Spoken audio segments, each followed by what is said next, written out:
चलिए आज आप लोग को हम ज्योग्राफी पढ़ाने वाले हैं, ठीक है। और ज्योग्राफी में हम लोग आज पहला चैप्टर पढ़ेंगे। देखते हैं पहले चैप्टर में कौन सा पढ़ने वाले हैं। भारत का आकार एवं भौगोलिक अवस्थिति के बारे में पढ़ेंगे हम। क्या पढ़ेंगे हम? भारत का आकार एवं भौगोलिक अवस्थिति के बारे में पढ़ेंगे। चलिए, ये चैप्टर हो गया हमारा भारत का आकार एवं भौगोलिक अवस्थिति, size and geographical location of India देखेंगे हम, ठीक है। इसमें हम 6 टॉपिक में मैंने इस चैप्टर को डिवाइड किया। इस चैप्टर को मैंने 6 टॉपिक में डिवाइड किया है। कौन कौन सा है? पहला हमारा पॉइंट जो है भारत का अक्षांशीय एवं देशांतरीय विस्तार, मतलब भारत का अक्षांश कितना है, भारत का देशांतरीय विस्तार कितना से कितना तक है, भारत का अक्षांशीय विस्तार कितना से कितना तक है, हम ये इसमें जानने की कोशिश करेंगे, ठीक है। उसके बाद सेकंड पॉइंट जो हमारा है वो है भारत का लंबाई एवं चौड़ाई, और इसी में एक और पॉइंट में हमने सब पॉइंट डिवाइड किया है, भारत का क्षेत्रफल एवं पॉपुलेशन। तो भारत का क्षेत्रफल कितना है, वर्ल्ड का कितना प्रतिशत है, क्या रैंक वर्ल्ड में है हमारा, ठीक है। हमसे बड़ी कौन कौन से कंट्री है, हमारा कितना रैंक आता है क्षेत्रफल के हिसाब से, वो सब चीजें हम इसमें देखेंगे। और जो थर्ड पॉइंट हो गया, इसमें हम देखेंगे भारत का मानक समय एवं भारत या मानक किलोमीटर रेखा, जिसको बोलते हैं स्टैंडर्ड मेरिडियन लाइन। तो भारत का स्टैंडर्ड मेरिडियन लाइन जो है कहां से गुजरती है, ठीक है, कौन कौन से राज्य से होकर गुजरती है, हम इसी को अपना स्टैंडर्ड मेरिडियन लाइन क्यों चूज किए, ये सब बारे हम देखेंगे इसमें।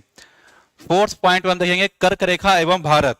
कर्क रेखा भारत के कहां से गुजरती है, ठीक है, क्या इफेक्ट पड़ा ऐसा कर्क रेखा के यहां से भारत से गुजरने पे, कौन कौन से राज्य है जो कर्क रेखा पर अवस्थित है, किनका कैपिटल अवस्थित है किस राज्य का, और किसका कैपिटल जो है कर्क रेखा के क्लोज में है, ये हम देखेंगे। उसके बाद देखेंगे हम फिफ्थ पॉइंट में भारत का तट रेखा एवं इस पर अवस्थित राज्य। भारत का तट रेखा एवं इस पर अवस्थित राज्य, भारत के तट रेखा की लंबाई कितनी है, मुख्य भूभाग की लंबाई कितनी है, कौन से राज्य है जिनका तटरेखा सबसे अधिक लंबा है, किसका सबसे कम है, ठीक है। तो ये सब सारे हम इसमें देखेंगे फिफ्थ में। उसके बाद सिक्स्थ पॉइंट आएगा हमारा, उसमें देखेंगे भारत के पड़ोसी देश एवं उनसे संबंधित सीमा रेखा के बारे में। भारत के पड़ोसी देश एवं उससे संबंधित सीमा रेखा के बारे में देखेंगे हम, ठीक है। भारत के कौन कौन से पड़ोसी देश हैं, किनसे हमारा बाउंड्री लगता है, उन बाउंड्री का नाम क्या है, ठीक है। वो कौन से देश है जिनके साथ हमारे एक से अधिक राज्य सीमा बनाते हैं, ठीक है। ये सारे कुछ हम डिटेल में देखेंगे, देखेंगे सिक्स्थ पॉइंट में, ओके। तो आप समझ गए ना कि भारत का आकार एवं भौगोलिक अवस्थिति जो हम चैप्टर पढ़ने जा रहे हैं, जो मेरा फर्स्ट चैप्टर है, इसमें कौन कौन से पॉइंट क्लियर पढ़ने वाले हैं। तो आप ये point first, second, third, fourth, fifth and sixth, ये 6 पॉइंट हम पढ़ने वाले हैं। चलिए ऐसा करते हैं, इसे बारी बारी से हम पढ़ते हैं। पहला पॉइंट हमारा भारत का अक्षांशीय एवं देशांतरीय विस्तार, लैटिट्यूडनल एंड लॉन्गिट्यूडनल विस्तार।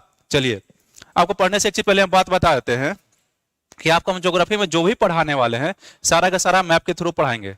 वो मैटर नहीं करता कि मेरा चैप्टर कौन सा है, होल ज्योग्राफी जो पढ़ेंगे हम मैप के थ्रू ही पढ़ेंगे हम, ठीक है। ऐसा नहीं कि आएंगे हम आप ये लेक्चर दिए सुनाए और चले गए, नहीं, पहले हम समझेंगे मैप के थ्रू वो एक्चुअली में है कहाँ पे, ठीक है।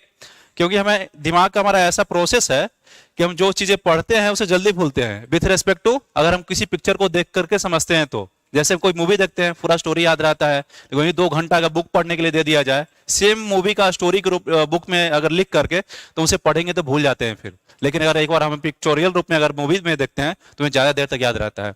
इसलिए हम जो भी पढ़ेंगे हम मैप के थ्रू पढ़ेंगे। चलिए शुरू करते हैं हम अपना इसे।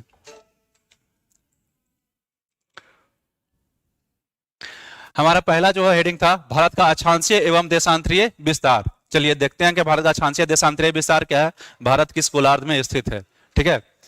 तो देखते हैं भारत का पहले कि हम देशांतरीय विस्तार क्या है भारत का। चलिए देशांतरीय विस्तार देखते हैं, ओके। चलिए आइए, भारत का सबसे पश्चिमी बिंदु, भारत का सबसे पश्चिमी बिंदु कितने पे लाइज करता है, कितने देशांतर पे वो है बताइए, 68.7। कितना है वो, 68.7 डिग्री ईस्ट। तो सबसे सबसे पश्चिमी बिंदु जो है वो कितना है हमारा देशांतरीय विस्तार जो है 68.7 डिग्री ईस्ट, ठीक है। ये कहां से गुजरती है, इस पॉइंट से। इस पॉइंट को क्या नाम दिया गया है, ये कहां से गुजरती है ये बताइए। ये गुजरती है गुजरात के गुहार माथा से। कहां, गुजरात के गुहार माथा से, ठीक है, गुजरात के गुहार माथा से। कितना है, 68.7 डिग्री ईस्ट, ठीक है। चलिए अगर मेरा ये पश्चिमी विस्तार है तो जरूर मेरा कुछ पूर्वी विस्तार भी होगा। देखते हैं पूर्वी विस्तार हमारा कितना है।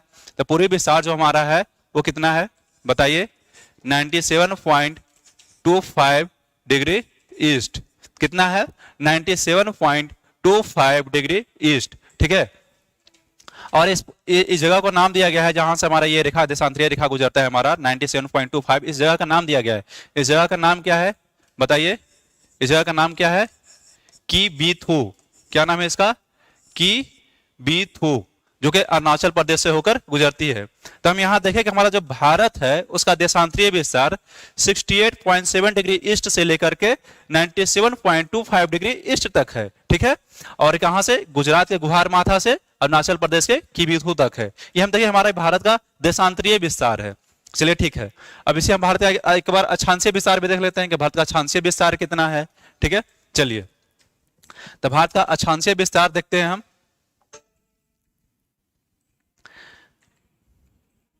भारत का अक्षांशीय विस्तार हम देखते हैं। चलिए, ये हमारा मुख्य भूभाग का, भारत के मुख्य भूभाग का एक क्लोजेस्ट पॉइंट है जहां से हमारा देशांतर रेखा गुजरता है, मुख्य भूभाग का, ठीक है। किसका है? मुख्य भूभाग का है ये।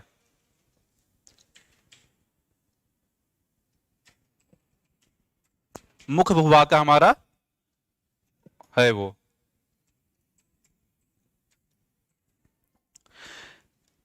ये कितना है बता सकते हैं आप? 8.4 डिग्री नॉर्थ, ठीक है, 8.4 डिग्री नॉर्थ। और 8.4 डिग्री नॉर्थ से कहां तक है ये बताइए? 8.4 डिग्री नॉर्थ से कहां तक है बताइए?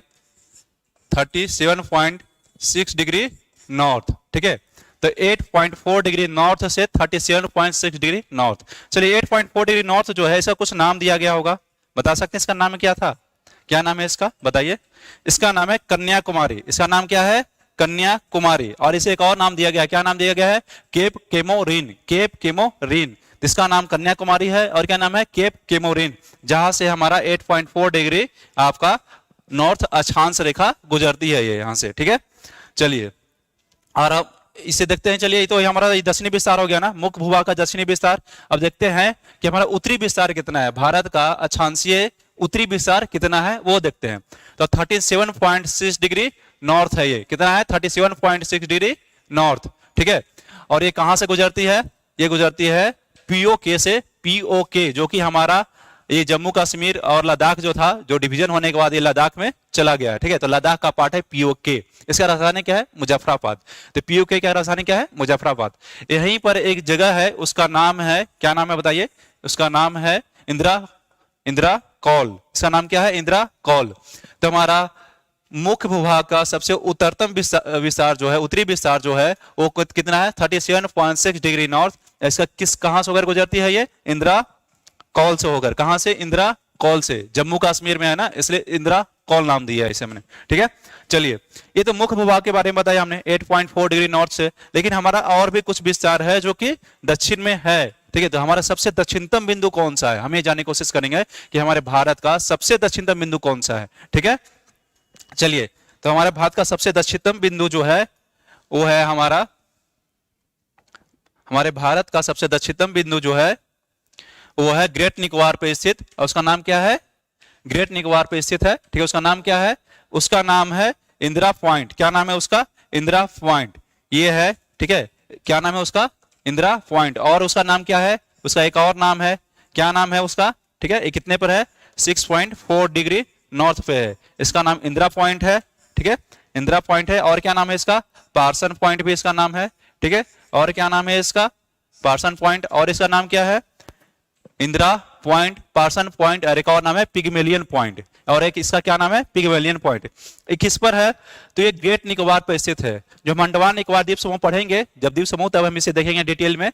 ये निकोबार समूह का सबसे नीचे का जो द्वीप हो गया, ठीक है, सबसे नीचे का जो द्वीप हो गया उसका नाम है ग्रेट निकोबार। उसी पर अवस्थित है हमारा पार्सन पॉइंट, इंदिरा पॉइंट, या इसको हम और भी बोलते हैं पिग्मेलियन पॉइंट, ठीक है।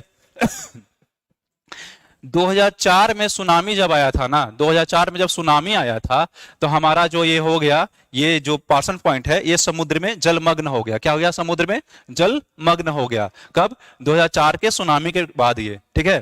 तो हमारा दक्षिणतम बिंदु कौन सा हो गया? Parsons point. इसे पिग्मेलियन पॉइंट भी बोलते हैं और इसे क्या बोलते हैं हम? इंदिरा पॉइंट भी बोलते हैं, ठीक है। कितने पे लाइज करता है? लगभग 6.4 डिग्री नॉर्थ पे। और हमारा जो सबसे उत्तरतम बिंदु था वो कौन सा था? इंदिरा कौल। इंद्राकोल कितने पे लाइज कर रहा था? 37.6 डिग्री नॉर्थ पे। ठीक है, चलिए हम सबसे उत्तरतम और दक्षिणतम हमने देखा कि हमारा पॉइंट कितना है। हमने अपना देशांतरीय विस्तार भी देखा था, कितना है? ठीक है, 68.7 डिग्री ईस्ट से लेकर के कितना था हमारा? 97.25 डिग्री ईस्ट तक था।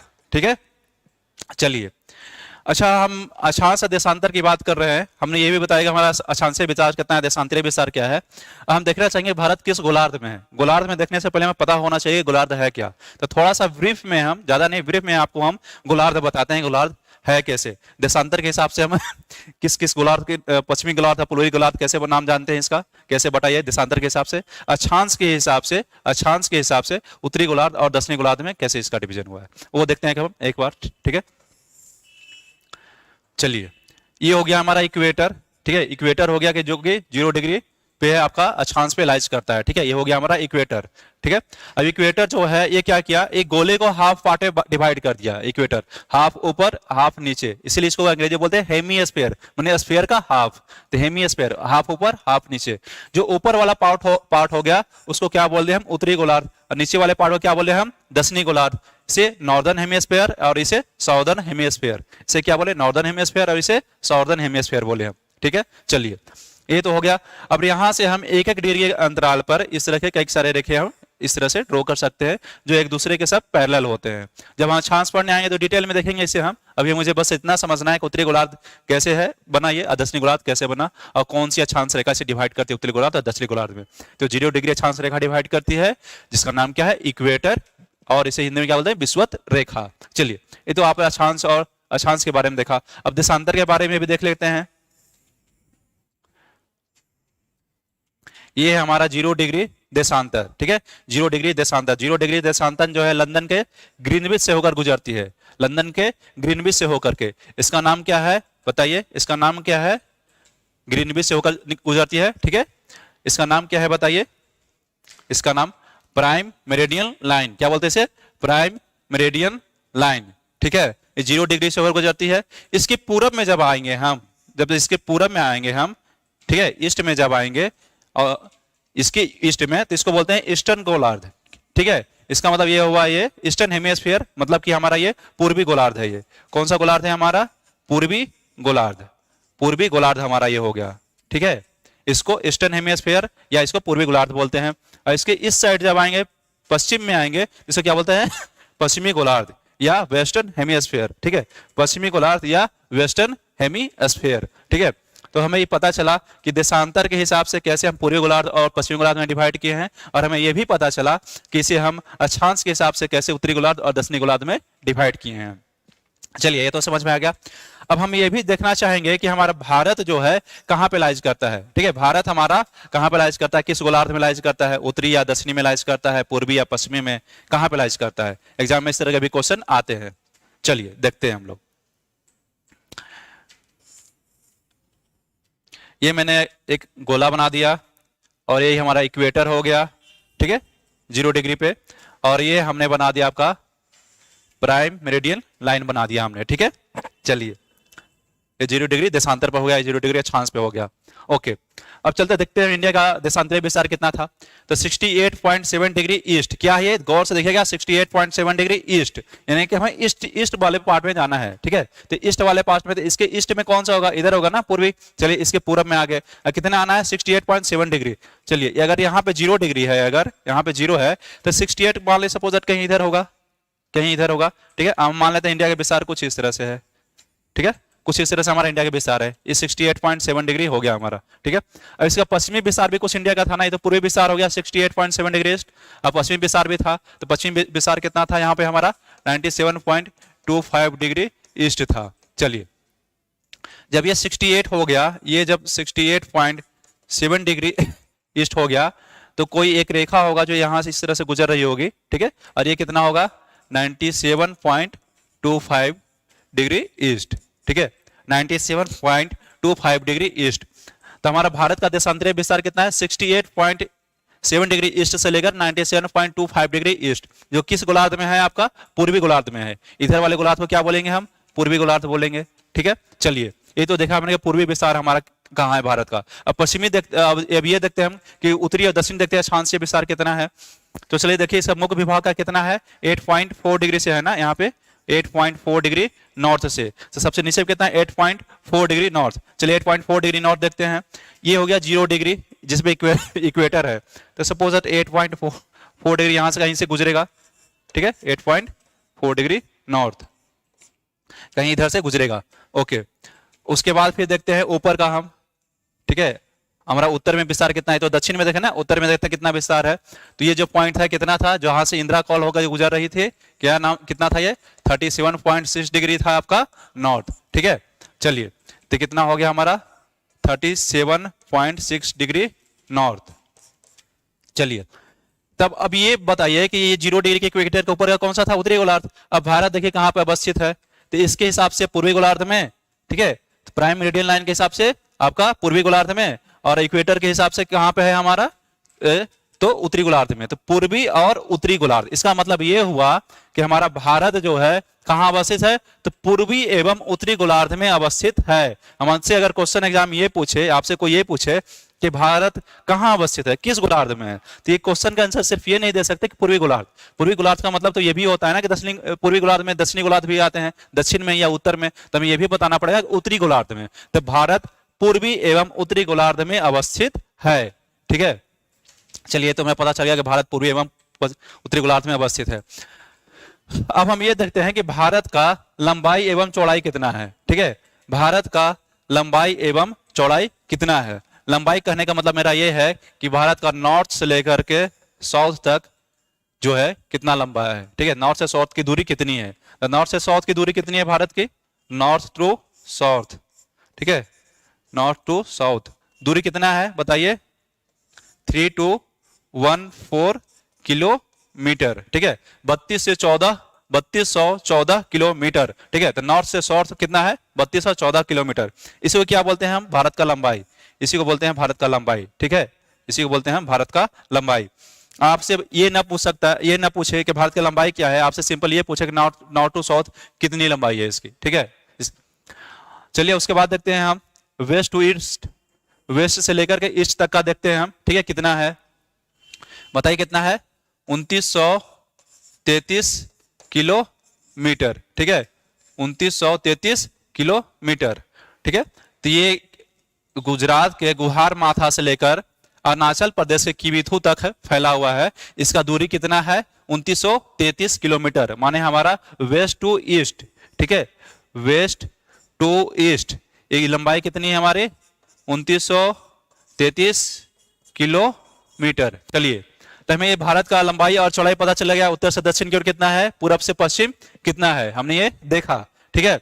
चलिए तो भारत का आपका अक्षांशीय और देशांतरीय विस्तार आपका कंप्लीट हुआ, ठीक है। इसमें एक पॉइंट रह गया जिसमें हम देखते हैं कि भारत का जो समय है, ठीक है, भारत का समय है, अच्छा इसको हम नेक्स्ट पॉइंट में क्लियर करेंगे, हमें पढ़ना है उसमें, ठीक है। जब हम आएंगे नहीं रेखा पढ़ने भारत का मानक समय, उसमें हम डील करेंगे इसका समय के बारे में। चलिए इसको हम लोग क्लियर करते हैं, उसके बाद नेक्स्ट टॉपिक पे आते हैं हम लोग, ठीक है, नेक्स्ट टॉपिक पे। और हमारा नेक्स्ट टॉपिक क्या पढ़ना था देख लेते हैं। भारत का लंबाई चौड़ाई जो हमारा हो चुका है, अक्षांशीय देशांतरीय विस्तार देख लिए हैं। भारत का क्षेत्रफल एवं पॉपुलेशन देखना है, हमें क्या देखना है, भारत का क्षेत्रफल एवं पॉपुलेशन के बारे में। चलिए हम आएंगे भारत का क्षेत्रफल एवं पॉपुलेशन पे। तो भारत का क्षेत्रफल कितना है बता सकते हैं आप, भारत का क्षेत्रफल कितना है क्या आप बता सकते हैं। भारत का क्षेत्रफल है कितना है, 32,87,263 वर्ग किलोमीटर, कितना है 263 वर्ग किलोमीटर या किलोमीटर स्क्वायर हम कह सकते हैं, ठीक है। तो 32,87,263 किलोमीटर स्क्वायर है। जो पूरे वर्ल्ड का कितना परसेंट है, ये पूरे वर्ल्ड का कितना परसेंट है, ये 2.4% के अप्रोक्स में है, कितना है 2.4% के अप्रोक्स में। इसका वर्ल्ड में कितना रैंक आता है क्षेत्रफल के हिसाब से, हमारे भारत का वर्ल्ड में क्षेत्रफल के हिसाब से कितना रैंक है बता सकते हैं आप, बताइए। 7th रैंक है, कितना रैंक है 7th रैंक, कितना हमारा 7th। इसका मतलब ये हुआ कि 6 और कंट्री जो है हमसे बड़े हैं, 6 और कंट्री क्या है हमसे बड़े हैं। तो हमें जानना पड़ेगा कि वो 6 कंट्री कौन कौन से हमसे बड़े हैं, हमसे बड़े हैं तो हमें पता होना चाहिए हमसे कौन कौन से कंट्री बड़े हैं, ठीक है। चलिए हम जानते हैं। एक काम कीजिए, आप एक उल्टा जेड बनाइए। उल्टा जेड का मतलब ऐसे बनाना है आपको, ठीक है। जैसे सीधा जेड ऐसे होता है ना, हमने इसी का उल्टा जेड बना दिया, मिरर इमेज ले लिया हमने, ठीक है। चलिए आप देखिए यहाँ पे क्या हो गया, हमारा रसिया है। तो सबसे पहला कंट्री, सबसे बड़ा कंट्री कौन हो गया, रसिया।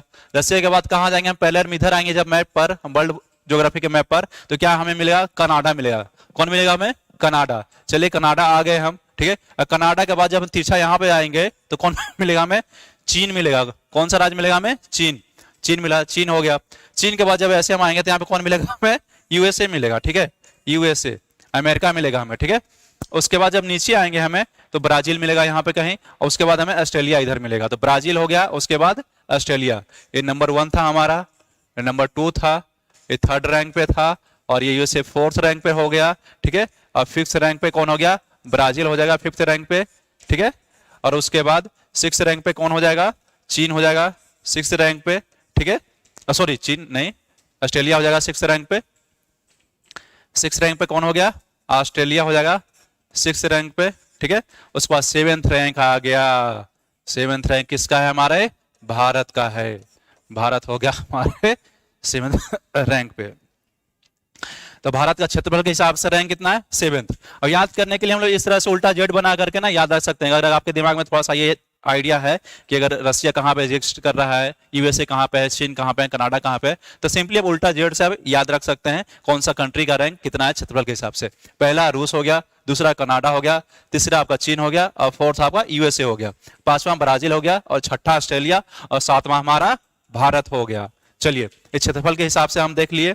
अब हम थोड़ा सा राज्य भी देख लेते हैं भारत का, ठीक है। भारत के राज्य के बारे में देखते हैं कि क्षेत्रफल के हिसाब से किसका क्या रैंक है, ठीक है। चलिए तो भारत के क्षेत्रफल के हिसाब से राज्य बताइए, 4 ऐसे राज्य बताइए रैंक में उनका, ठीक है, जो सबसे क्षेत्रफल में ज्यादा है, बड़े हैं, ठीक है। तो पहला कौन सा है बताइए, राजस्थान। राजस्थान के बाद कौन सा है हमारा, देखिए यहाँ पे ये हो गया हमारा राजस्थान। राजस्थान के बाद कौन सा है हमारा, महाराष्ट्र। महाराष्ट्र के बाद कौन सा है, सॉरी मध्य प्रदेश। कौन सा है हमारा, एमपी, मध्य प्रदेश। और मध्य प्रदेश के बाद कौन सा है, महाराष्ट्र। महाराष्ट्र के बाद कौन सा है, यूपी, ठीक है। राजस्थान फर्स्ट हो गया, सेकेंड आपका एमपी हो गया, 3rd आपका महाराष्ट्र हो गया, और 4th कौन हो गया, यूपी हो गया, ठीक है। तो क्षेत्रफल के हिसाब से हमारे राज्य थे, सबसे बड़ा राजस्थान, उसके बाद एमपी, उसके बाद महाराष्ट्र, उसके बाद यूपी। एमपी और महाराष्ट्र में बच्चे ज्यादा कंफ्यूज होते हैं, इसलिए ध्यान रखना है कि पहले हमारा कौन था, एमपी था, ठीक है। उसको ऐसे भी ध्यान में रख सकते हो कि राजस्थान से एमपी का बॉर्डर लग रहा है, ना कि महाराष्ट्र का। तो राजस्थान से जिसका इन दोनों में बॉर्डर लग रहा है वही राजस्थान के बाद आएगा, तो कौन आएगा, एमपी, ठीक है। कंफ्यूजन हो तो इसे क्लियर करने के लिए ध्यान में रखना है, नहीं हुआ कंफ्यूजन बहुत बढ़िया, कोई दिक्कत नहीं है, ठीक है। चलिए हम लोग आगे बढ़ते हैं। इस क्षेत्रफल के हिसाब से देखें, और क्षेत्रफल के हिसाब से सबसे छोटा कौन सा है, ये हमारा गोवा। ये गोवा हो गया हमारा, ठीक है, जो कि क्षेत्रफल के हिसाब से सबसे छोटा है, ठीक है। ये हो गया हमारा गोवा। हमने क्षेत्रफल देखा, अब हम एक काम करते हैं, पॉपुलेशन देख लेते हैं, ठीक है, कि पॉपुलेशन के हिसाब से क्या है, और हमारा इंडिया का रैंक क्या आता है पॉपुलेशन में, ठीक है। चलिए देखते हैं हमारा इंडिया का पॉपुलेशन करीब कितना है। तो लगभग हमारा अगर 2011 के जनगणना के हिसाब से चले हम, तो लगभग कितना है, 121 करोड़ के आसपास है, ठीक है, 121 करोड़ के आसपास। और करंटली अभी हम देखें तो कितना है, अगर हम 2022 के अप्रोक्स में देखें तो कितना है हमारा जनगणना, करीब 135 करोड़ के आसपास, ठीक है, करीब 135 करोड़ के आसपास, ठीक है। तो ये जो 2011 की जनगणना के हिसाब से तो हमारा रैंक सेकंड है वर्ल्ड में। कितना रैंक है हमारा, सेकंड। फर्स्ट चीन का है, लेकिन अगर हम 135 करोड़ के हिसाब से आएंगे तो हम वर्ल्ड में क्या हो जाएंगे, फर्स्ट रैंक हो जाएंगे। लेकिन हमें ये डाटा ऑफिशियल अभी नहीं मिला है, ठीक है, ये रैंक अभी ऑफिशियल नहीं मिला है। जब ऑफिशियली हमें मिल जाएगा, प्रमाण पत्र मिल जाएगा, तो हम दुनिया के सबसे बड़े आबादी वाले देश में काउंट होंगे, ठीक है, सबसे बड़े आबादी वाले देश हो जाएंगे, हम फर्स्ट रैंक पे आ जाएंगे, ठीक है। अच्छा, तो हमारा 121 करोड़, तो 121 करोड़ के हिसाब से हमारा क्षेत्रफल, ये जनसंख्या जो है वर्ल्ड का कितना प्रतिशत है, तो वर्ल्ड का कितना प्रतिशत है हमारा, तो 17.7%। कितना है, 17.7%, ठीक है, 17.7%। और रैंक कितना है हमारा इसमें, सेकंड। कितना रैंक है हमारा, सेकंड रैंक है इंडिया का हमारा। कितना रैंक है, सेकंड।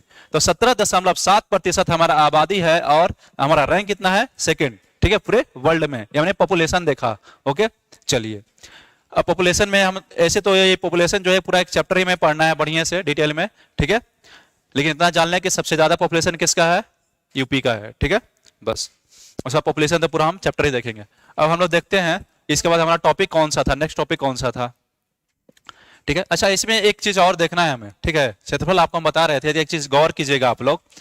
ये यूपी है और यूपी का ये सोनभद्र जिला है, जो यहाँ पे लाइन हमने ड्रॉ किया है, यूपी का सोनभद्र ये जिला है, ठीक है। यूपी का सोनभद्र जिला भारत का एकमात्र जिला है, यूपी का सोनभद्र जिला भारत का एकमात्र जिला है जो 4 अलग अलग राज्यों से सीमा बनाती है। तो यूपी का सोनभद्र जिला भारत का एकमात्र जिला है जो 4 अलग अलग राज्यों से सीमा बनाती है, ठीक है। देख लीजिए कौन कौन से राज्य हैं। ये सोनभद्र, ये हो गया हमारा एमपी, ठीक है, एमपी, ये हो गया हमारा छत्तीसगढ़, ये हो गया हमारा झारखंड और ये हो गया बिहार। तो ये चारों से सीमा लगा रहा है ये, ठीक है। बिहार, झारखंड, छत्तीसगढ़ और एमपी मध्य प्रदेश से, ये चारों से सीमा लगा रहा है।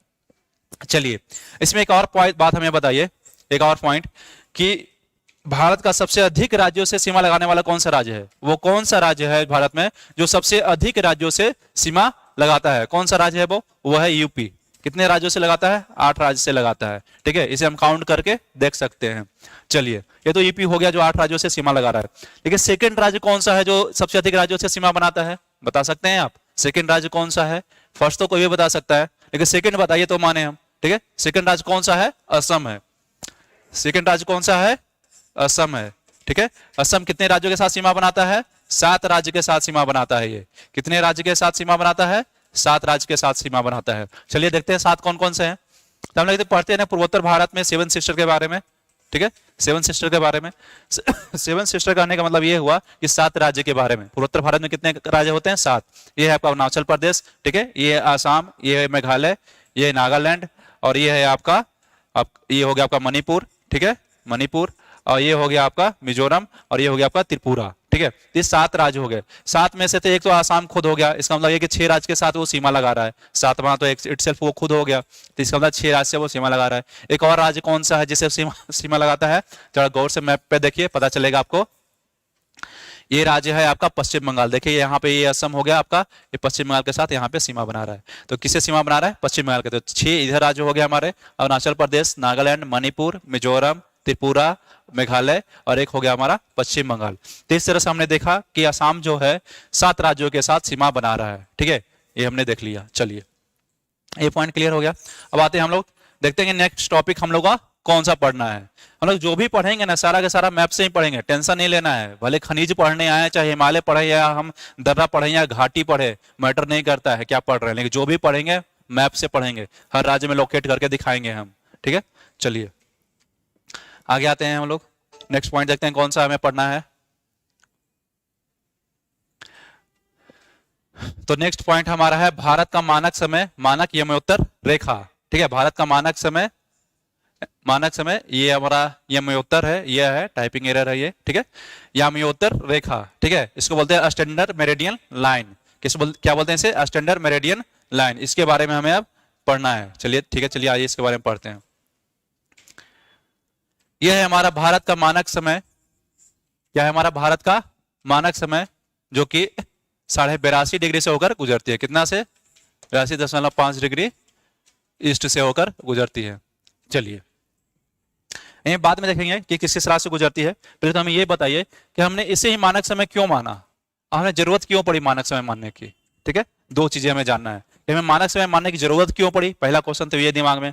दूसरा क्वेश्चन ये दिमाग में आना चाहिए कि हमने इसी को क्यों माना, ठीक है। चलिए जरूरत क्यों पड़ी पहले वो समझते हैं, उसके बाद हम देखेंगे इसी को क्यों माना, ठीक है। चलिए जरूरत देखने के लिए हमें पहले ये समझना होगा कि हमारी पृथ्वी जो है 24 आवर में कितने देशांतर घूम जाती है? 360 डिग्री। हमारा पृथ्वी जो है 24 आवर में 360 डिग्री घूम जाती है। कितना? 360 डिग्री देशांतर। ये देशांतर रेखा है, ठीक है। इस तरह से कितनी रेखा इसमें है? 180, ठीक है। तो 360 डिग्री देशांतर घूम जाती है। कितना? 360। तब क्या आप हमें कैलकुलेट करके बता सकते हैं कि 1 डिग्री देशांतर में घूमने के लिए उसे कितना समय लगेगा? इजिली निकाल सकते हैं हम, ठीक है। 1 डिग्री निकालना है, चलिए कोई बात नहीं। 24 आवर अपॉन 360 कर दीजिए, ठीक है। 24 आवर है, इसको मिनट में बदल देते हैं, 60 से मल्टीप्लाई करा दीजिए। करा दिए हम। चलिए इसको कट कर दीजिए।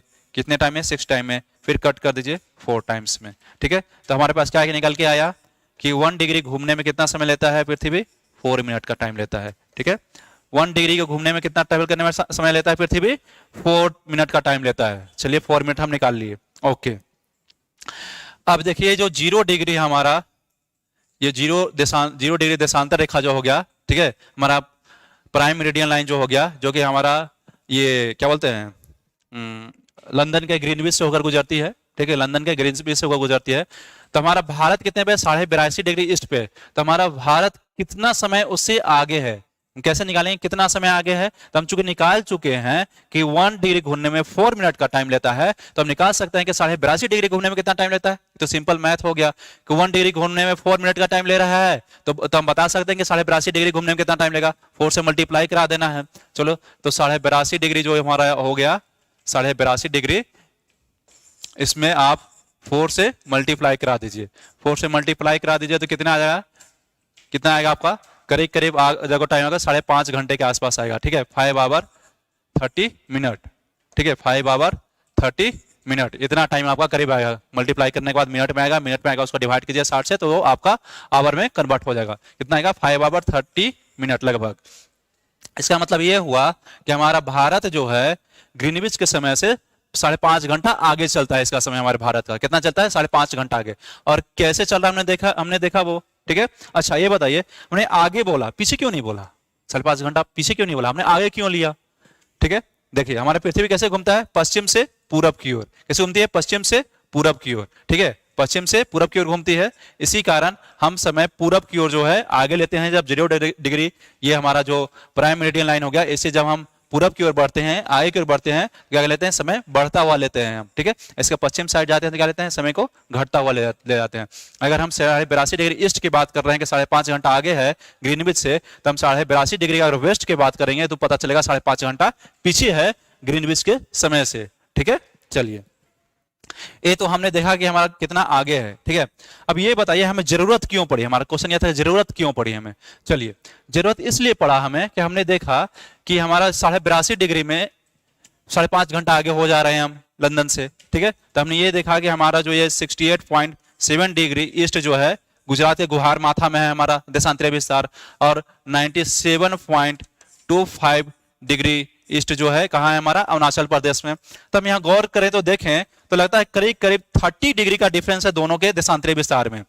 और ये गुजरात के गुहार माथा और अरुणाचल प्रदेश के किबिथु में करीब करीब कितना का डिफरेंस है, 30 डिग्री देशांतरीय विस्तार का डिफरेंस है, ठीक है। तो 30 डिग्री देशांतरीय विस्तार का मतलब क्या हुआ कि लगभग हम इसे समय में निकालते हैं, ठीक है। इसको 4 से मल्टीप्लाई करा दीजिए तो कितना आएगा, 120 मिनट। मीन्स ये कि 120 मिनट का डिफरेंस है दोनों के टाइम में। तब ऐसा होगा कि यहाँ पे जो समय हो रहा होगा उससे यहाँ का समय 2 घंटा आगे होगा। इसका मतलब ये कि यहाँ पे सुबह का 6 बज रहे हैं तो यहाँ पे सुबह का 8 बज रहा होगा, 2 घंटा समय आगे चलेगा, ठीक है। तभी 2 घंटा आगे समय चलेगा तो टाइम गड़बड़ हो गया, ठीक है। अब कोई बोलेगा भाई मैंने इतने बजे यहाँ पे काम किया, या थाना में रिपोर्ट लिखाने गए आप, ये बोलेगा हाँ कितने बजे रिपोर्ट फाइल हुआ, इतने बजे, ये बोलेगा नहीं मेरे हिसाब से तो इतने बजे रिपोर्ट फाइल होना चाहिए था, तो गड़बड़ हो जाएगा ना, ऐसे तो गड़बड़ होगा। इसी को सही करने के लिए हमने क्या सोचा कि एक भारत का मानक समय रेखा मानते हैं जिससे हम सारा पूरे इंडिया का टाइम काउंट करेंगे, पूरे इंडिया का टाइम काउंट करेंगे। वो हमने कितना माना, 82.5 डिग्री ईस्ट माना। किसको माना, 82.5 डिग्री ईस्ट। तो जरूरत क्यों पड़ा हमें समझ में आया, ठीक है। हमें जरूरत क्यों पड़ा, क्योंकि हमारा टाइम, ये जो हमारा देशांतरीय विस्तार है इसके वजह से टाइम अलग अलग जगह पर अलग अलग हो रहे थे। इसलिए हम नहीं चाहता कि कंफ्यूजन क्रिएट हो, वरना हमें काम करने में या दिनचर्या का जिंदगी में जो भी हम काम कर रहे हैं सब में हमें कंफ्यूजन होगा और हमें दिक्कत महसूस होगी, ठीक है। इसको दूर करने के लिए हमने एक मानक समय रेखा मानने का निश्चय किया, ठीक है। चलिए उस और कौन सा माना हमने, 82.5 डिग्री ईस्ट को। कहां से गुजरती है, इलाहाबाद के नैनी से या मिर्जापुर से, ठीक है। चलिए ये तो हो गया हमारा 82.5 डिग्री ईस्ट जिसे हमने मानक समय रेखा मान लिया। अब इसी को क्यों माना हमें यह जानना था, इसी को हमने क्यों माना। चलिए अब इसको हम जानने की कोशिश करते हैं। हम देख रहे हैं कि इसके इधर जो क्षेत्रफल है पूरब साइड में है क्षेत्रफल, वो कम है विद रिस्पेक्ट टू पश्चिम साइड में। अगर हमें क्षेत्रफल के हिसाब से मानना होता तो क्या करते, कहीं इधर से ड्रॉ कर लेते 20 से, है? लेकिन नहीं, हमें प्रॉब्लम किससे क्रिएट हो रहा था, देशांतर के कारण, देशांतरीय विस्तार के कारण। तो हमें फोकस किसी पे करना था, देशांतरीय विस्तार पे करना था। तो हमने वो देशांतर रेखा को चूज किया जो हमारे भारत के देशांतरीय विस्तार जो है उसके मध्य में आए, उसके मध्य में आए, ठीक है। तो 68.7 डिग्री और 97.25 डिग्री, इनके बीच का डिफरेंस कितना है 30 का हाफ कीजिए तो कितना आएगा 15 डिग्री आप इसमें ऐड कीजिए। जब 15 ऐड करेंगे तो आपका अप्रॉक्स आएगा 83 के आसपास। हमने 83 ना लगा कितना लिया है 82.5 डिग्री ईस्ट। इसका भी एक रीजन है कि हमने 83 के समथिंग क्यों नहीं लिया, 82.5 डिग्री ईस्ट ही हमने क्यों लिया। इसका रीजन ये है जो मानक समय हम लेते हैं वो 7.5 डिग्री के अंतराल पर लेते हैं। कितना के 7.5 डिग्री 7.5 डिग्री के हम अंतराल पे लेते हैं। अब 7.5 डिग्री के अंतराल का मतलब ये हुआ कि इसमें जब 4 से मल्टीप्लाई कराएंगे मिनट में कन्वर्ट करने के लिए कितना आएगा 30 मिनट, ठीक है। इसका मतलब ये हुआ कि हम जो मानक समय रेखा लेते हैं वो 7.5 डिग्री या 30 मिनट के अंतराल पे लेते हैं, इसीलिए हमने 82.5 डिग्री लिया है, ठीक है। चलिए ये तो क्लियर हो गया ना कि इसके भारत का मानक समय रेखा इसी को क्यों कहते हैं, ठीक है। और इसी को हमने क्यों चूज किया, क्या जरूरत हम क्यों जरूरत पड़ी ये भी समझे हम। अब ये देखते हैं किस किस राज्य से होकर ये गुजरती है, ठीक है। तो इसका एक ट्रिक भी है, इसको एक ट्रिक से भी याद कर सकते हैं, मैप से भी देख लेंगे हम लोग।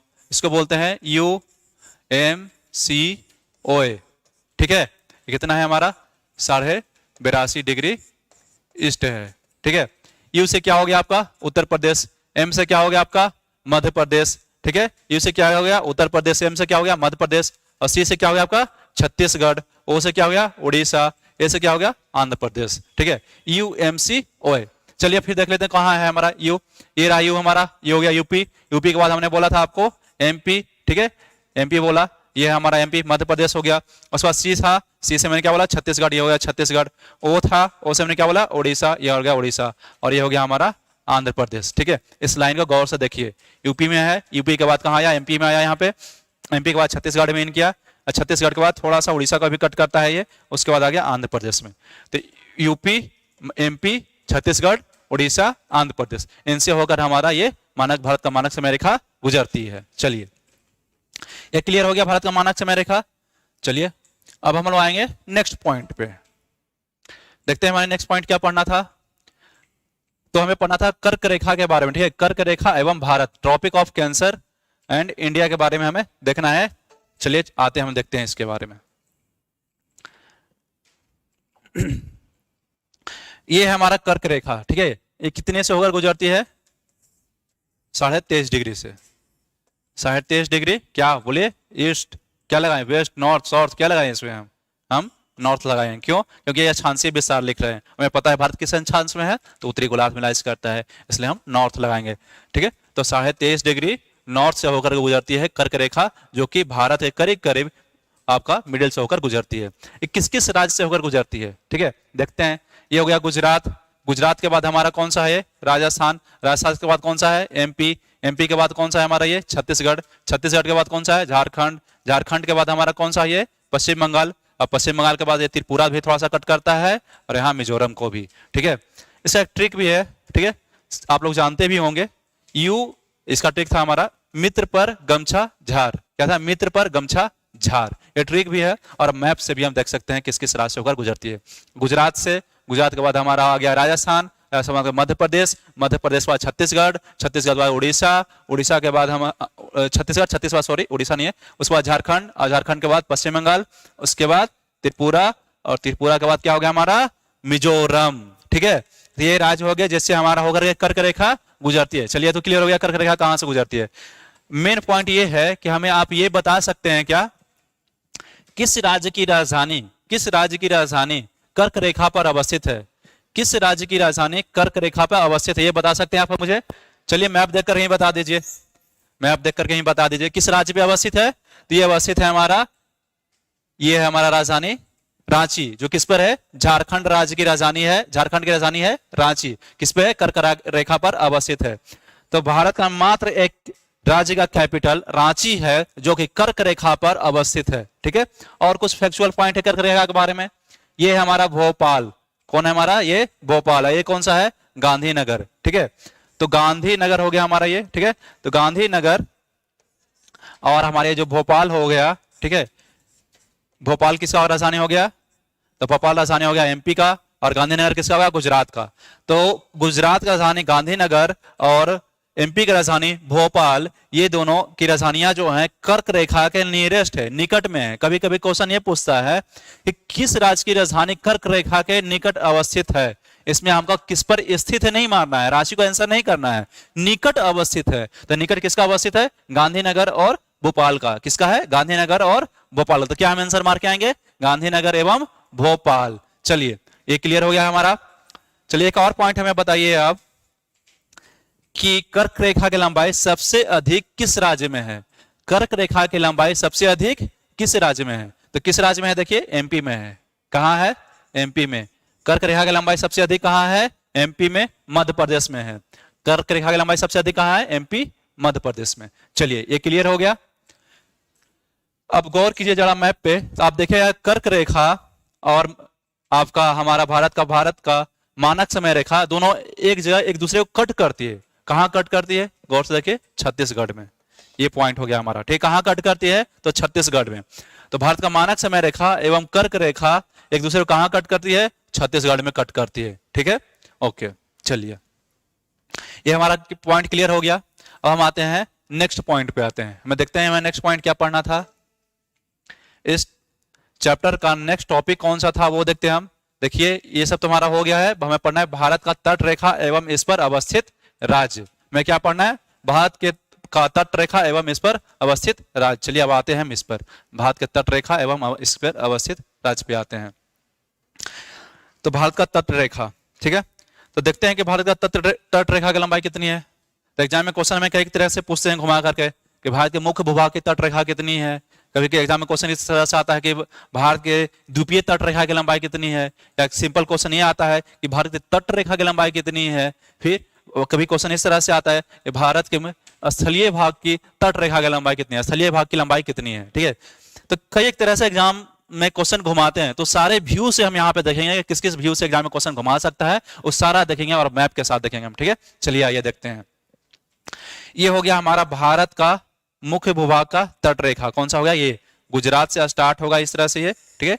और इस तरह से कहां तक जाएगा? ये पश्चिम बंगाल तक जाएगा, ठीक है। ये जो हमारा तट रेखा है इसको बोलते हैं भारत का मुख्य भूभाग का तट रेखा, ठीक है। इसकी लंबाई कितनी है? इसकी लंबाई है 6100 किलोमीटर। कितनी लंबाई है इसकी? 6100 किलोमीटर। तो भारत के मुख्य भूभाग के तट रेखा की लंबाई कितनी है? 6100 किलोमीटर। चलिए ठीक है, क्लियर हो गया। अब हम जानने की कोशिश करते हैं कि भारत के पास द्वीप ही है, कई सारे हैं। अगर अप्रोक्स में द्वीप बताएं आपको हम, तो 1100 के आसपास लमसम है द्वीप। कितना है? लगभग 1100 के आसपास, जिनमें से 512 के आसपास तो अंडमान निकोबार द्वीप ही है, ठीक है। तो आप ये बताइए कि भारत के तट रेखा की लंबाई कितनी है द्वीपीय तट रेखा की। जैसे यहाँ पे लक्षद्वीप हो गया हमारा एक, ठीक है। इधर क्या है? अंडमान निकोबार द्वीप समूह, इस तरह से कुछ सीरीज में है, ठीक है। तो भारत के ये आपका भारत के द्वीपीय तट रेखा की लंबाई कितनी है? द्वीपीय तट रेखा मतलब ये है कि मैंने इसके बारे में आपसे नहीं पूछा, सिर्फ द्वीप के तट रेखा लंबाई कितनी है वो मैंने आपसे पूछा है, ठीक है। तो कितना है द्वीपीय तट रेखा की लंबाई? बताइए इसका लंबाई कितना है? इसका द्वीपीय तट रेखा की लंबाई इसका है 1416.6 किलोमीटर करीब। कितना है? 1416.6 किलोमीटर। ये क्या हुआ कि ये हुआ आपका द्वीपीय तट रेखा की लंबाई। द्वीपीय तट रेखा की लंबाई कितनी है?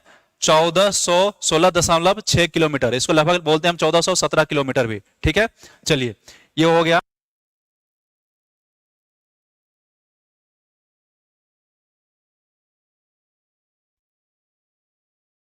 कहने का मतलब हमारा ये है यहां त्रिपुरा तक, ठीक है। तो भारत के स्थलीय भाग की लंबाई कितनी है? ठीक है, तो भारत के स्थलीय भाग की लंबाई कितनी है बताइए। भारत के स्थलीय भाग की लंबाई है करीब कितना है बताइए? 15,200 किलोमीटर। तो भारत का स्थलीय भाग की लंबाई कितनी है? 15,200 किलोमीटर। ये कहां से कहां तक है? यह गुजरात से स्टार्ट होगा, इसे घूमते हुए आएगा और यहां आएगा आपका त्रिपुरा तक। ये कितना है? 15,200 किलोमीटर, ठीक है। तो भारत के स्थलीय भाग की लंबाई कितनी है? 15,200 किलोमीटर। भारत के मुख्य भूभाग के तट रेखा की लंबाई कितनी है? 6100 किलोमीटर। द्वीपीय तट रेखा की लंबाई कितनी है? तो 1416.6 किलोमीटर, ठीक है। और अगर टोटल तट रेखा की बात करें, टोटल तट रेखा का मतलब क्या हो गया? इसको ऐड करना पड़ेगा, ठीक है। तो इसको ऐड कर लेंगे तो कितना आएगा हमारा? ऐड करेंगे कितना आएगा? 7516.6 किलोमीटर, ठीक है। 7516.6 किलोमीटर। 7516.6 किलोमीटर, ठीक है। ये था हमारा क्या, ये था इन दोनों का सम, ठीक है, ऐड किया हुआ था, क्योंकि हमने आपसे पूछा तट रेखा की लंबाई, तट रेखा की लंबाई पूछा तो कोई बात नहीं, मुख्य भूभाग की तट रेखा की लंबाई और द्वीपीय तट रेखा की लंबाई दोनों को ऐड कर देंगे, दोनों को ऐड कर देंगे तो तट रेखा की लंबाई आ गया कितना, 7516.6 किलोमीटर। चलिए ये हो गया। और स्थलीय भाग की लंबाई कितना देखा हमने, 15,200 किलोमीटर। अब ओवरऑल लंबाई कितनी है भारत की, ओवरऑल भारत की सीमा रेखा की लंबाई कितनी है, ये भी एग्जाम में क्वेश्चन पूछ सकता है। तो हमें इसको ऐड करना पड़ेगा, तटरेखा वाला और जो ऊपर में स्थलीय भाग की लंबाई है ये दोनों को ऐड करना पड़ेगा। इन दोनों को ऐड करेंगे तो कितना आ जाएगा हमारा, ऐड कीजिए, देखिए कितना आ रहा है, 22,716.6 22,716.6 किलोमीटर, ठीक है। इसको कह सकते हैं अप्रोक्स में 22,717 किलोमीटर। कितना कह सकते हैं, 22,717 किलोमीटर, ठीक है। इतना ही आएगा ना, ऐड करके देख लीजिएगा कहीं अगर एरर हो रहा हो तो। 22,717 किलोमीटर, ठीक है। ये हो गया हमारा भारत के सीमा रेखा की लंबाई ओवरऑल, ठीक है। तो हमने भारत का सीमा रेखा की लंबाई देखा। एग्जाम में क्वेश्चन आपसे अगर ये पूछे कि भारत के मुख्य भूभाग के तट रेखा की लंबाई कितनी है, कितना आंसर करेंगे आप, कितना आंसर करेंगे, 6100 किलोमीटर। क्या आंसर करना है आपको, 6100 किलोमीटर। दैट मीन्स आपसे ये पूछा है इस भूभाग की लंबाई कितनी है। और आपसे एग्जाम में क्वेश्चन ये पूछे कि भारत के द्वीपीय तट रेखा की लंबाई कितनी है, द्वीपीय तट रेखा की लंबाई कितनी है, तो क्या बताएंगे उसे हम, 1416.6 किलोमीटर, लगभग 1417 किलोमीटर।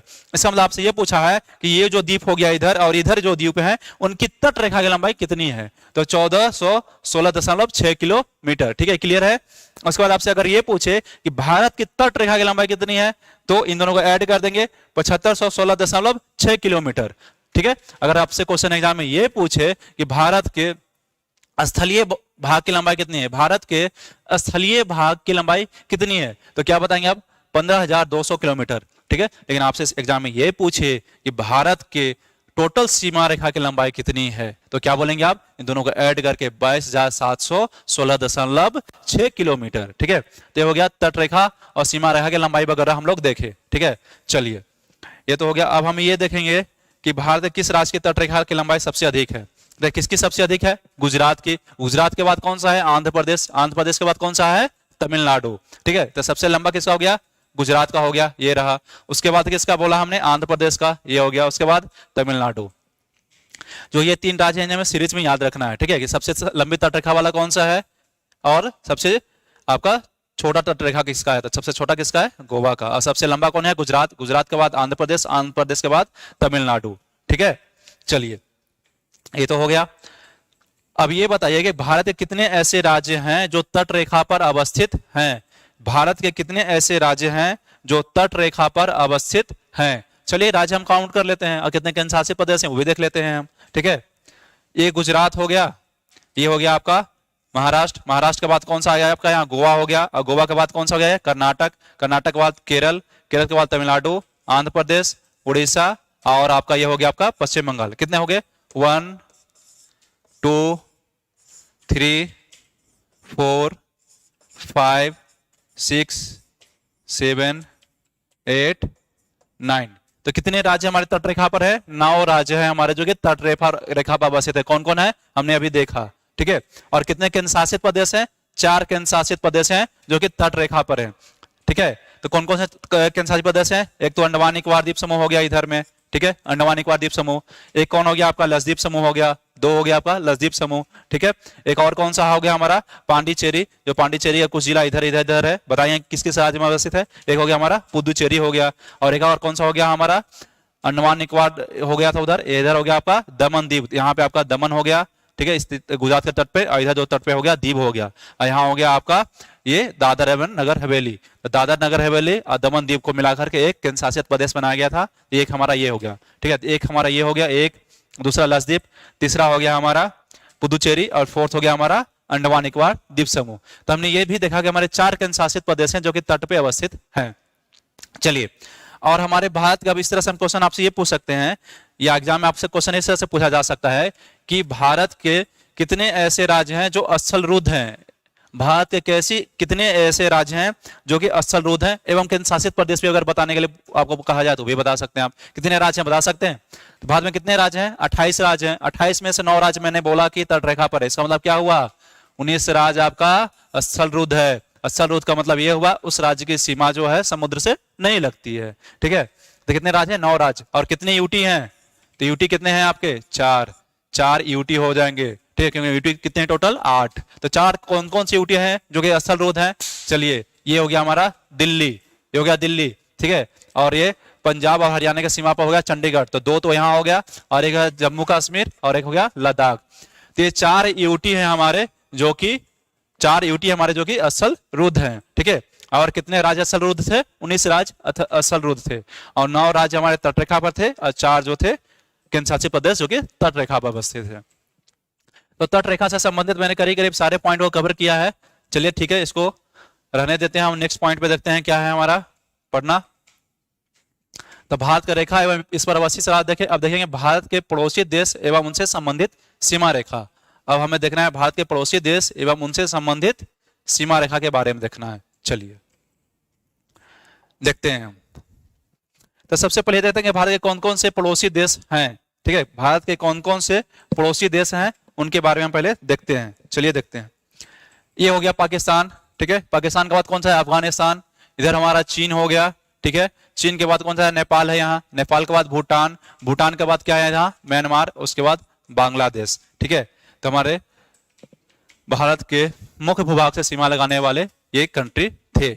चलिए अब देखते हैं हम कि पाकिस्तान जो है किस किस राज्य के साथ सीमा लगा रहा है, और अफगानिस्तान किस किस के साथ लगा रहा है, नेपाल किसके साथ लगा रहा है, भूटान किसके साथ, और म्यांमार किसके साथ सीमा लगा रहा है। बारी बारी से एक एक करके हम देखते हैं, जो कि आपको मुझे पता है कि आपको पता है, लेकिन फिर भी एक बार हम देख लेते हैं कि ये भी हाल फिलहाल में एक क्वेश्चन आ गया था कि म्यांमार किसके साथ सीमा लगाता है। इसलिए हमें क्वेश्चन को इजी समझ के नहीं छोड़ के जाना है, कहीं कंफ्यूजन हो जाए तो इजी क्वेश्चन ही गलत करके हम आ जाएंगे, वो जो कि हमारे लिए बहुत ज्यादा नुकसानदायक है।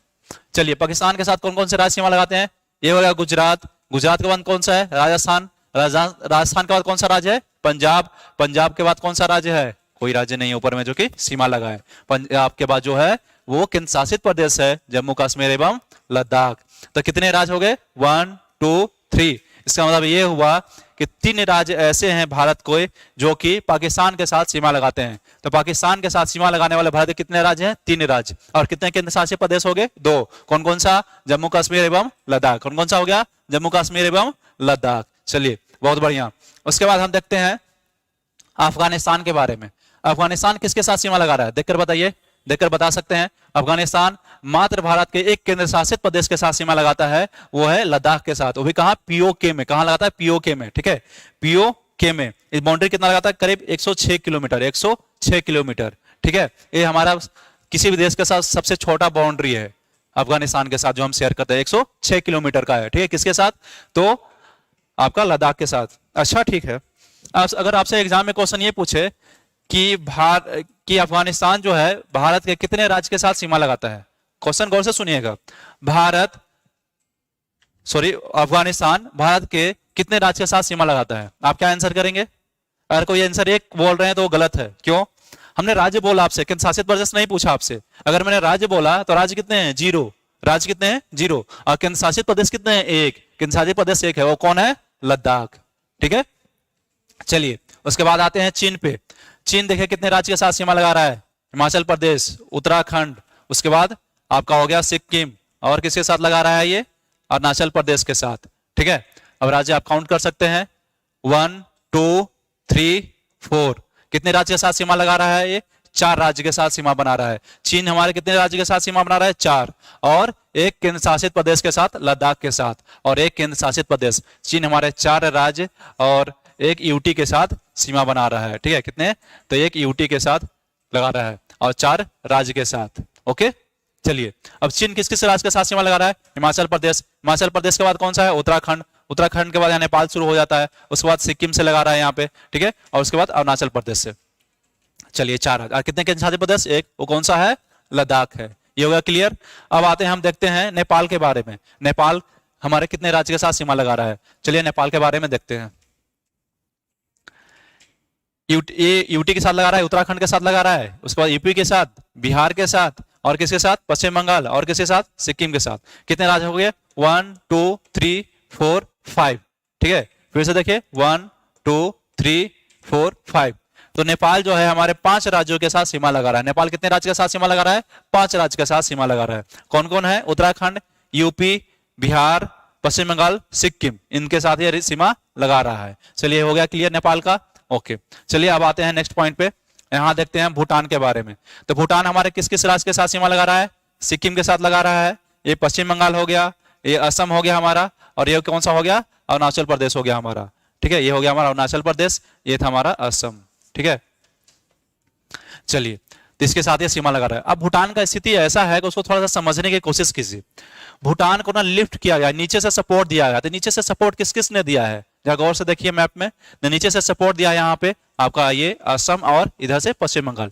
तो असम और पश्चिम बंगाल ने नीचे से सपोर्ट दिया है। किसने, असम और पश्चिम बंगाल ने। और साइड सपोर्ट किसने दिया है, साइड सपोर्ट जरा गौर से देखिए मैप में पता चलेगा आपको। एक तरफ से सिक्किम दिया है, ठीक है, एक तरफ से सिक्किम और एक तरफ से अरुणाचल प्रदेश। ठीक है, तो भूटान को पूरब साइड से सपोर्ट दिया है अरुणाचल प्रदेश ने, और पश्चिम साइड से सपोर्ट दिया है सिक्किम ने। और नीचे से किसने लिफ्ट कर रखा है इसे, पश्चिम बंगाल और अरुणाचल प्रदेश। तो पश्चिम बंगाल और अरुणाचल प्रदेश क्या है, भूटान को ऊपर की ओर लिफ्ट कर रखा है। साइड सपोर्ट किसने दिया है इसे, एक तरफ से आपका दे रहा है सिक्किम, और एक तरफ से कौन दे रहा है, अरुणाचल प्रदेश। ठीक है, चलिए ये भूटान का क्लियर हो गया।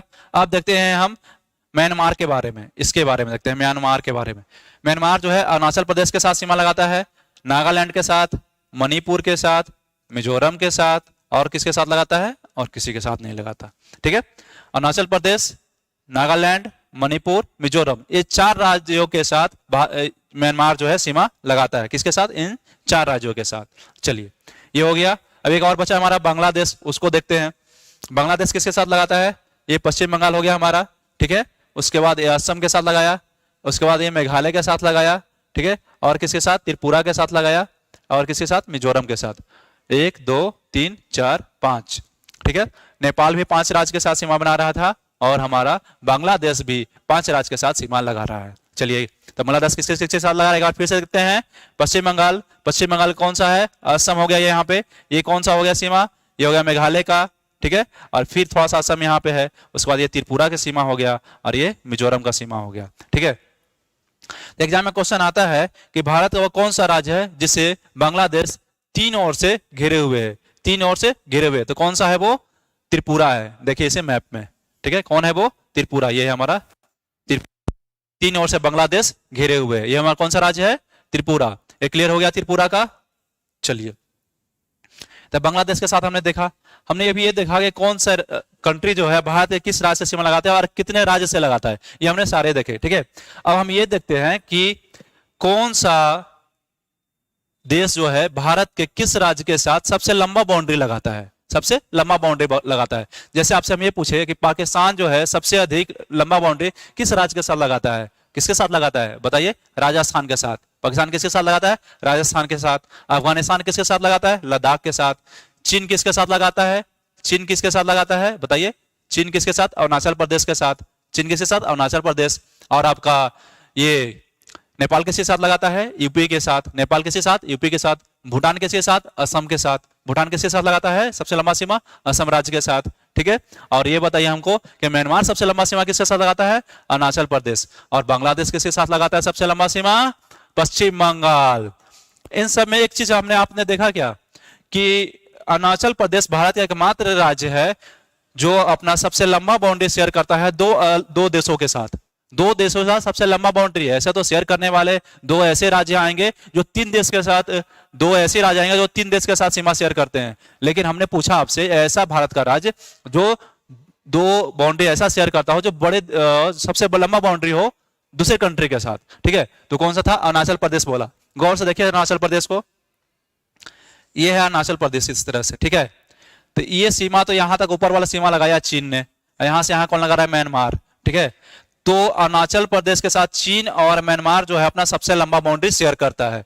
चीन और म्यांमार जो है अरुणाचल प्रदेश के साथ अपना सबसे लंबा बाउंड्री शेयर करता है। ठीक है, ओके। और हमने क्या बताया था आपको बांग्लादेश के बारे में कि बांग्लादेश सबसे लंबा किसके साथ बाउंड्री शेयर करता है? त्रिपुरा के साथ नहीं, 3 ओर से भरे इसको घेरे हुए है, लेकिन त्रिपुरा के साथ नहीं, पश्चिम बंगाल के साथ सबसे लंबा बाउंड्री शेयर करता है। ये देखिए हमारा पश्चिम बंगाल इस तरह से है, इस तरह से पश्चिम बंगाल के साथ बाउंड्री शेयर करता है। ठीक है, तो बांग्लादेश सबसे ज्यादा किसका? पश्चिम बंगाल के साथ। चलिए उसके बाद ये देखिए नेपाल किसके साथ सबसे लंबा बाउंड्री शेयर कर रहा था? यूपी, ये रहा यूपी। यूपी देखिए यूपी के साथ सबसे लंबा बाउंड्री शेयर करता है। और चीन किसके साथ? अरुणाचल प्रदेश। म्यांमार किसके साथ? अरुणाचल प्रदेश। बांग्लादेश किसके साथ? पश्चिम बंगाल। ठीक है, और देखिए पाकिस्तान किसके साथ शेयर करता है? मैप में देखिए राजस्थान, ये हो गया राजस्थान, इसके साथ हमारा पाकिस्तान सबसे लंबा बाउंड्री शेयर करता है। और अफगानिस्तान एक ही के साथ तो लगाता ही है, लद्दाख के साथ, उसी के साथ। ठीक है, चलिए ये हो गया। ये तो हमने ये बताया आपको कि कौन सा देश भारत किस किस राज्य के साथ सीमा लगाता है और किसकी सीमा रेखा किस राज्य से सबसे लंबी लगती है, ये भी बताया हमने, ये भी देखा। ठीक है, अब आपको हम ये बताते हैं कि भारत के साथ सीमा लगाने वाले जो कंट्री हैं उनका सीरीज क्या है लेंथ के हिसाब से। ठीक है, बाउंड्री लाइन सीमा रेखा के हिसाब से भारत के साथ जो लगाते हैं उनका लेंथ क्या है। तो सबसे लंबा सीमा भारत के साथ लगाने वाला कौन सा है? सबसे लंबा सीमा लगाने वाला कौन सा है बताइए? बांग्लादेश। बांग्लादेश के बाद कौन सा लगाता है? चीन। बांग्लादेश के बाद कौन है? चीन। और चीन के बाद कौन है जो सबसे लंबा सीमा लगाता है बताइए? चीन के बाद कौन है बताइए? पाकिस्तान। कौन सा है? पाकिस्तान। ठीक है, और पाकिस्तान के बाद कौन है? नेपाल। पाकिस्तान के बाद कौन है? नेपाल। और नेपाल के बाद कौन है जो सबसे लंबा शेयर लगाता है बताइए? नेपाल के बाद कौन सा है? म्यांमार। कौन है? म्यांमार है वो, आपका हो गया म्यांमार। म्यांमार के बाद कौन है जो सबसे लंबा सीमा लगाता है बताइए? म्यांमार के बाद कौन सा हो गया जो आपका भारत के साथ सबसे लंबा सीमा लगाता है? बांग्लादेश, चीन, पाकिस्तान, नेपाल, म्यांमार। और म्यांमार के बाद क्या हो जाएगा बताइए? भूटान। कौन सा हो जाएगा? भूटान। और उसके बाद कौन सा हो जाएगा? अफगानिस्तान। उसके बाद कौन सा हो गया? अफगानिस्तान। तो सबसे लंबा बाउंड्री शेयर करने वाला आप देखिए फिर से एक बार, बांग्लादेश, बांग्लादेश के बाद चीन, चीन के बाद पाकिस्तान, पाकिस्तान के बाद नेपाल, नेपाल के बाद म्यांमार, म्यांमार के बाद भूटान, भूटान के बाद अफगानिस्तान। क्या है आप इस सीरीज में याद रख सकते हैं? ऐसे हो सकता है आप इसे याद करने की कोशिश करें तो आप भूल भी सकते हैं। चलिए मैं आपको एक ट्रिक बताता हूं जिसकी ट्रिक से आप इसे याद रख सकते हैं सीरीज में। ठीक है, चलिए उस ट्रिक को हम देखते हैं। ट्रिक क्या है हमारा? उसको बोलते हैं बचपन। बचपन में MBA। ठीक है, यहां में से कुछ नहीं होगा इसलिए हम काट दिए। ब से क्या था हमारा? बांग्लादेश। ची से क्या था? च से हमारा चीन था। प से क्या था? पाकिस्तान था। और न से क्या था? नेपाल था। बांग्लादेश, चीन, पाकिस्तान, नेपाल। चलिए में से कुछ नहीं था इसलिए हमने से कट कर दिया है। उसके बाद एम से देखते हैं, तो एम से देखिए क्या है? एम से हमारा क्या है? एम से हमारा म्यांमार है, चीन के नेपाल के बाद म्यांमार। अभी से क्या है? भूटान। और ए से क्या है? अफगानिस्तान। ठीक है, तो ये था हमारा बचपन में MBA। इसे हम ये बता सकते हैं कि हमारा बाउंड्री सबसे लंबा किसके साथ लग रहा है, किस देश के साथ। ठीक है, ये हो गया। चलिए उम्मीद करते हैं ये पॉइंट आप लोगों का क्लियर हो गया होगा। ठीक है, इसमें कोई डाउट है तो आप लोग पूछ सकते हैं। चलिए अब हम ये देखते हैं कि भारत का जो बाउंड्री लाइन है उसको नाम कुछ दिया गया है। ठीक है, तो वो नाम हम देख लेते हैं एक बार में, कभी कभी एग्जाम में आ जाता है। तो ये भारत और पाकिस्तान के बीच में जो बाउंड्री लाइन है इसे किस नाम से जानते हैं? Red Cliff. क्योंकि इसे इसका निर्धारण कौन किए थे? सर रेड क्लिफ सर ने इसका निर्धारण किया था। और कब निर्धारण किया था इसका? 1947 में किया था, इसका नाम है। ठीक है, और भारत और बांग्लादेश के सीमा के बीच, बांग्लादेश का जो सीमा उसका क्या नाम है? इसका रेड क्लिफ ही नाम है। क्यों? कि रेड क्लिफ साहब ने ही इसका निर्धारण किया था। बांग्लादेश पहले क्या था? पाकिस्तान का पार्ट था। और भारत पाकिस्तान के सीमा रेखा के बीच क्या नाम था? रेड क्लिफ रेखा। इसलिए इसका भी नाम क्या है? Red Cliff. इसका भी नाम बांग्लादेश के साथ जो हमारा सीमा उसका क्या नाम है? Red Cliff. स्पेशल बात यह है कि जो त्रिपुरा के साथ जो सीमा है बांग्लादेश का, उसका स्पेशल नाम दिया गया है। ठीक है, क्या नाम दिया गया है? Zero line. तो त्रिपुरा और बांग्लादेश के बीच में जो सीमा रेखा है उसको क्या नाम दिया गया है? Zero line. क्या उसका नाम दिया गया है? जीरो लाइन उसका नाम दिया गया है। ठीक है, चलिए हो गया ये सीमा बांग्लादेश का। उसके बाद देखिए ये है अफगानिस्तान और ये है पाकिस्तान। तो अफगानिस्तान और पाकिस्तान के बीच में जो सीमा रेखा है ये, ठीक है, इसको नाम क्या नाम है? डुरंड रेखा। तो एक्चुअली में ड्रोन रेखा का जो निर्धारण किया गया था वो पाकिस्तान और अफगानिस्तान के बीच में नहीं किया गया था। ड्रोन रेखा का निर्धारण जो किया गया था अफगानिस्तान और भारत के बीच में गया था। ये तो बाद में पाकिस्तान बना है ना, बाद में बना है। तो किसके बीच में किया गया था ये? तो भारत और अफगानिस्तान के बीच में किया गया था। ठीक है, ये हो गया हमारा अफगानिस्तान, ये हो गया ड्रोन रेखा। ठीक है, ये हो गया ड्रोन रेखा। तो ये ड्रोन रेखा जो हो गया ये भारत और किसके बीच में है? पाकिस्तान के बीच में है। किसके बीच में है? भारत और पाकिस्तान के बीच में है। ठीक है, ये हमारा। और यहाँ पे जो थोड़ा सा यहाँ पे गौर करके देखिएगा, आप पीओके में आइएगा, गौर करके पीओके में देखिएगा, पीओके में गौर करके देखिएगा, ये जो बाउंड्री है, ये जो बाउंड्री लाइन है, ठीक है, अफगानिस्तान और लद्दाख के बीच में है। किसके बीच में है? अफगानिस्तान और लद्दाख के बीच में है। इसको भी ड्रोन रेखा ही बोलते हैं। इसका मतलब ये हुआ कि भारत और अफगानिस्तान के बीच में समय सीमा रेखा से क्या बोलते हैं? ड्रोन रेखा। कहां पे? यहाँ पे ये भारत और अफगानिस्तान के बीच में। कहां से लगता है? पीओके से, जो कि लद्दाख का पार्ट है। अब पीओके की राजधानी क्या था? मुजफ्फराबाद। पीओके की राजधानी क्या था? मुजफ्फराबाद। ठीक है, चलिए हो गया क्लियर हमारा। और बाउंड्री रेखा का कुछ है क्या? ये रहा अरुणाचल प्रदेश। अरुणाचल प्रदेश और चीन के बीच में जो बाउंड्री लाइन है उसको क्या बोलते हैं हम? मैकमोहन रेखा। ठीक है, क्या बोलते हैं? मैकमोहन रेखा। चलिए कुछ बाउंड्री लाइन था, हमने वो भी देखे, किस कंट्री के साथ हमारा कितना क्षेत्रफल ये लगता है वो भी देखे। अच्छा, एक चीज आपको बताना भूल गए हम, पांडिचेरी या पुदुचेरी के बारे में, जो हम आपको सोचे थे बताएंगे। ठीक है, ये हमारा पुदुचेरी के 4 जिले हैं। कितने जिले? पुदुचेरी के 4 जिले हैं। कितने राज्य में है वो? देखिए 3 राज्य में अवस्थित है।